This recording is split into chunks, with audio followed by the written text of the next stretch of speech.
এই এপিসোডে নাটকীয়তা একেবারে চূড়ান্ত পর্যায়ে পৌঁছালো। মোনালিসা আনন্দে নাচতে নাচতে অভিজ্ঞান দত্তকে বলে, দাদু, আজ আমার কত আনন্দ লাগছে, বিহান তো কম্পাসকে বলে দিয়েছে ও আর কম্পাসের সঙ্গে থাকবে না।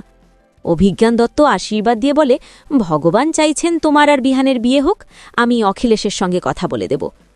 অন্যদিকে কম্পাস লকআপে বসে কোড লিখে পুলিশের চোখ ফাঁকি দিয়ে পালিয়ে যায়। যাবার সময় সে মনে করে, ডিকের বিরুদ্ধে প্রমাণ আমার লকারে রেখেছি, যদি আমার কিছু হয় মা সেই কোড পাবে। এদিকে ঋতুজাকে হাসপাতাল থেকে বাড়ি নিয়ে আসে বিহান। মোনালিসা আশ্বাস দিয়ে বলে, বিহান, চিন্তা করো না, আমি প্রতিদিন এসে আন্টিকে ওষুধ দেব, হাঁটাবো। বাবুলাল কাকা এসে ঋতুজার কাছে ক্ষমা চায়, ভুল করে কম্পাসকে পুলিশে দিয়েছি।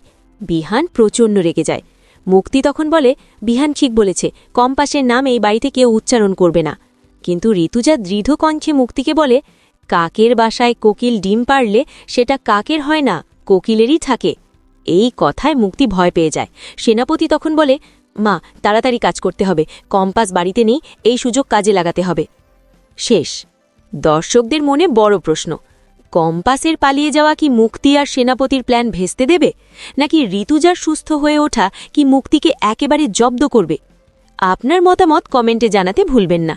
আর ভালো লাগলে আমাদের চ্যানেল সাবস্ক্রাইব করে পাশে থাকবেন।